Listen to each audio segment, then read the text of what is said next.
اعوذ باللہ من الشیطان الرجیم بسم اللہ الرحمن الرحیم 29واں پارہ 29واں پارہ کل 11 صورتوں پر مشتمل ہے۔ سورہ ملک آیت 1 تا 30، سورہ قلم 1 تا 52، سورہ الحاقہ 1 تا 52، سورہ المعارج 1 تا 44، سورہ نوح 1 تا 28، سورہ جن 1 تا 28، سورہ مزمل 1 تا 20، سورہ مدثر 1 تا 56، سورہ القیامت 1 تا 40، سورہ الدہر 1 تا 31، سورہ المرسلات 1 تا 50۔ سورہ الملک کی فضیلت۔ حضرت امام جعفر صادق علیہ السلام فرماتے ہیں، جو سونے سے پہلے واجب نماز میں سورہ ملک کی تلاوت کرے گا وہ صبح تک اللہ کی امان میں ہوگا، نیز قیامت والے دن بھی جب تک جنت میں داخل نہ ہوگا اللہ کی امان میں ہوگا۔ اہم نکات۔ کفار پر جہنم غضبناک ہوگی۔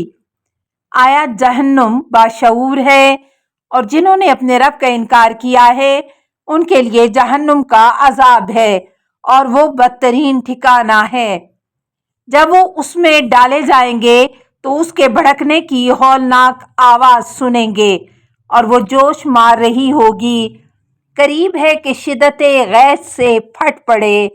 جب بھی اس میں کوئی گروہ کافروں کا ڈالا جائے گا اس سے جہنم کے کارندے پوچھیں گے، کیا تمہارے پاس کوئی تنبیہ کرنے والا نہیں آیا؟ آیت نمبر 6 تا 8۔ تشریح کلمات۔ شہیق، مکروہ ترین آواز۔ تفورو، شدت سے جوش مارنا۔ للذین کفروا بربہم، جن لوگوں نے اللہ کی ربوبیت کا انکار کیا اور اللہ کے سوا اور چیزوں کو رب بنایا ہے ان کے لیے جہنم کا عذاب ہے۔ اذا القوا فیہا، جہنم کا وصف بیان ہو رہا ہے کہ جب یہ کافر لوگ جہنم میں ڈال دیے جائیں گے تو اس وقت جہنم کے دھاڑنے کی آواز آ رہی ہوگی اور ساتھ جہنم جوش مار رہی ہوگی۔ جوش اور دھاڑ دونوں جہنم کے ہیں۔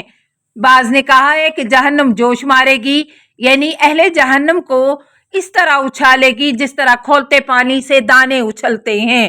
تکاد تمیز من الغیظ، جہنم چونکہ اللہ تعالیٰ کے غیظ و غضب کی مظہر ہے لہٰذا جہنمیوں کو اپنے میں پاتے ہی غضبناک ہو جائے گی۔ غضبناک اس حد تک ہو جائے گی کہ پھٹ جانے کے قریب ہوگی۔ اس سے معلوم ہوا کہ جہنم شعور رکھتی ہے۔ سآلہم خزاناتها الم یاتکم نذیر، جہنم کے کارندے ہوتے ہیں جیسا کہ سورہ تحریم آیت نمبر 6 میں فرمایا، اس پر تندخو اور سخت مزاج فرشتے مقرر ہیں۔ کارندوں کا یہ سوال کہ کیا تمہارے پاس کوئی تنبیہ کرنے والا نہیں آیا، یہ استفہام بالغرض حصول اقرار اور تذلیل و تحقیر ہے اور یہ جہنم کے غیظ و غضب کے ساتھ کارندوں کی طرف سے بھی غضب کا اظہار ہے۔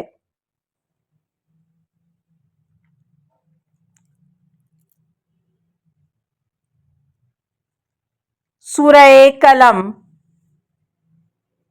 اہم نکات۔ وَإِنَّكَ لَعَلَىٰ خُلُقٍ عَظِيمٍ، اور بے شک آپ اخلاق کے عظیم مرتبے پر فائز ہیں۔ آیت نمبر 4۔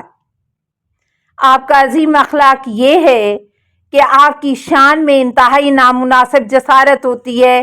ان تمام اہانتوں کا مقابلہ کرنے کے لیے آپ کے پاس خلق عظیم ہے۔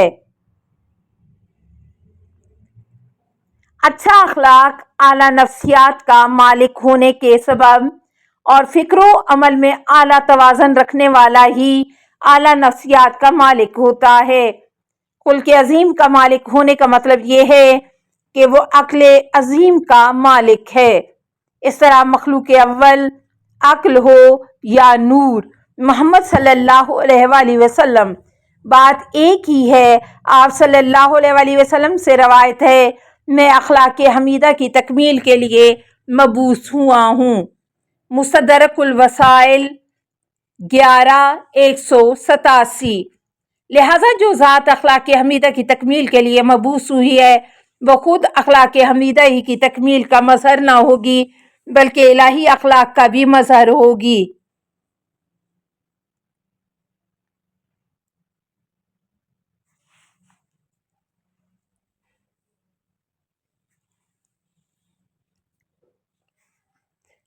سورہ الحاقہ۔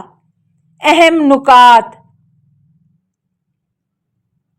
پس جب سور میں ایک دفعہ پھونک ماری جائے گی اور زمین اور پہاڑ اٹھا لیے جائیں گے تو وہ ایک ہی چوٹ میں ریزہ ریزہ کر دیے جائیں گے، تو اس روز وقوع پذیر ہونے والا واقعہ پیش آ جائے گا۔ آیت نمبر 13 تا 15۔ تشریح کلمات۔ دکا کے معنی کوٹ کر ہموار کرنے کے ہیں، اسی سے دکان جو ہموار چبوترا کے معنوں میں ہے۔ سور کیا چیز ہے اور اس میں پھونکنا کس طرح ہوگا؟ اس قسم کے غیبی معاملات میں تو ہم نہیں جا سکتے، البتہ پہلی بار سور میں پھونکنے سے مراد نظام عالم کا خاتمہ ہو جائے گا اور یہ دنیا اسی ایک سور سے درہم برہم ہو جائے گی۔ اور اس آیت کے مطابق زمین اور پہاڑ دونوں کوٹ کر ہموار کر دیے جائیں گے۔ میدان قیامت جب تیار ہو جائے گا تو قیامت کے نظام میں پہاڑ وغیرہ نہیں ہوں گے، ایک ہموار میدان ہوگا۔ فی یوم ایذن، اس کے بعد قیامت واقعہ ہو جائے گی۔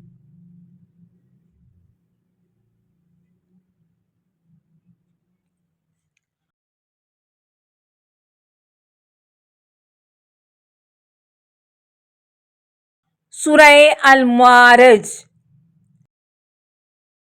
سورہ المعارج کی فضیلت۔ حضرت امام جعفر صادق علیہ السلام ارشاد فرماتے ہیں، سورہ معارج کی کثرت سے تلاوت کرو کیونکہ قیامت والے دن خدا زیادہ پڑھنے والے سے گناہوں کے متعلق سوال نہ کرے گا اور بہشت میں حضرت محمد اور اہل بیت کے ساتھ سکونت عطا کرے گا۔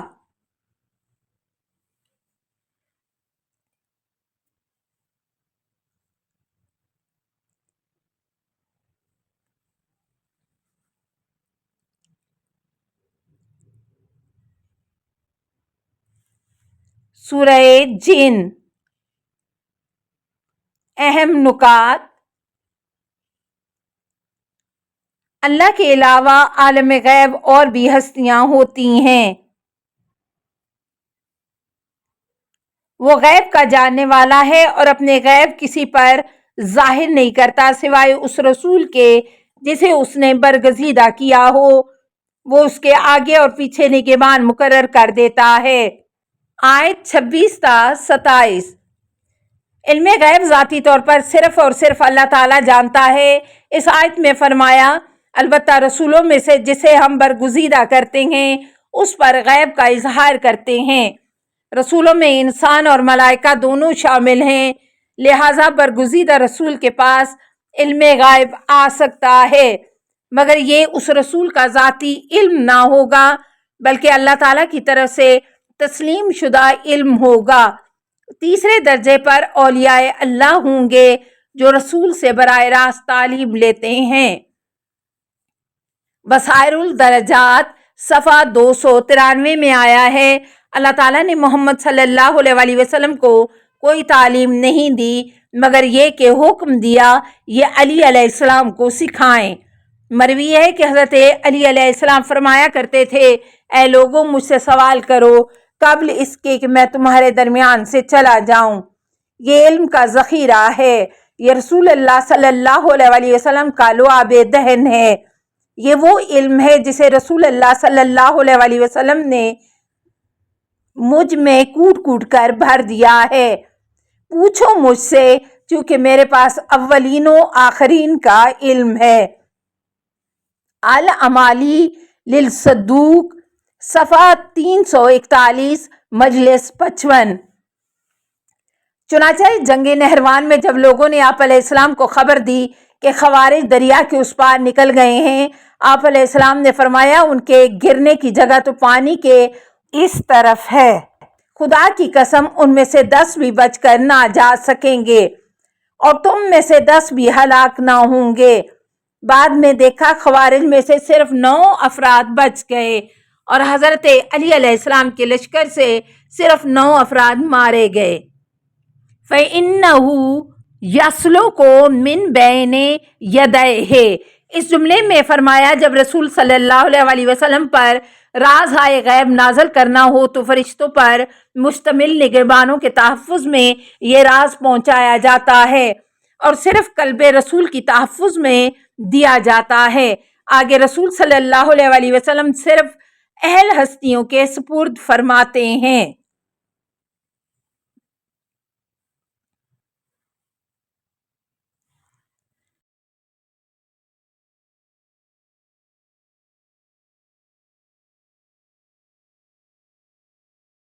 سورہ مزمل۔ سورہ المزمل کا تعارف۔ اس سورہ کا نام پہلی آیت میں مذکور یا ایھا المزمل سے ماخوذ ہے۔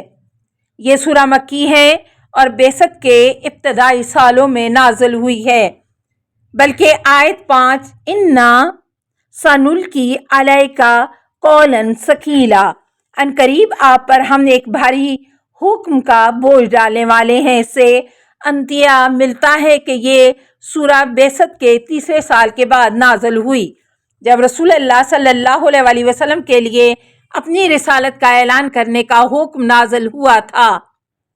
اعلان رسالت میں مشرکین کے معبودوں کے خلاف اور ان کے آبائی مذہب کے بطلان کا اعلان کرنا تھا، جو ایک نہایت سنگین ذمہ داری ہے۔ اس کے لیے ایک نہایت روحانی طاقت و قوت کی ضرورت تھی جو عبادت سے حاصل ہو سکتی ہے۔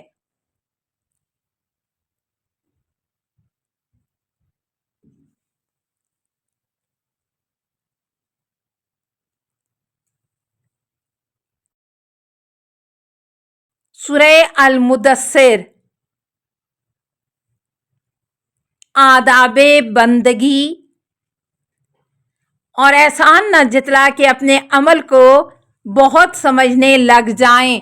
آیت نمبر 6۔ نمبر 1، وَلَا تَمْنُن تَسْتَكْثِرُ۔ اس آیت کی ایک تفسیر یہ ہے کہ احکام الہی پر عمل کر کے احسان نہ جتلاؤ، اور اگر ان پر عمل کر کے اللہ پر احسان جتلایا گیا، اس کا مطلب یہ ہوگا تستکثروا، اپنے اعمال کو بہت زیادہ سمجھنے لگ جاؤ گے، اور یہ آداب بندگی کے خلاف ہے۔ اپنے رسول صلی اللہ علیہ وسلم سے خطاب کر کے بندوں کو بندگی کے آداب سکھلائے جا رہے ہیں۔ آداب بندگی یہ ہے کہ اپنے تواں سے زیادہ عبادت کرنے کے بعد اس عبادت کو خالق کی عظمت و نعمت کے مقابلے میں حقیر سمجھا جائے، اور عبادت کا حق ادا نہ ہونے پر استغفار کی جائے۔ اپنے عمل کو زیادہ سمجھنا خود پسندی ہے جو بندگی کے بالکل منافی ہے۔ شیعہ مصادر میں حدیث ہے، احسان جتلانے سے نیکی برباد ہو جاتی ہے۔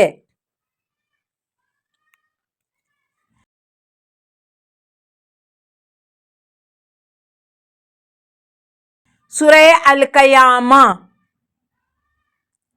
قیامت سے انکار کا اصل محرک۔ بلکہ انسان چاہتا ہے کہ مستقبل میں عمر بھر برائی کرتا جائے۔ آیت نمبر 5۔ تشریح کلمات۔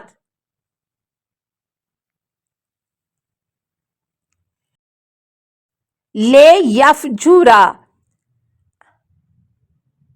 الفجر کے معنی کسی چیز کو وسیع طور پر پھاڑنے اور شک کرنے کے ہیں۔ الفجور کے معنی دین کی پردہ دری یعنی نافرمانی کرنے کے ہیں۔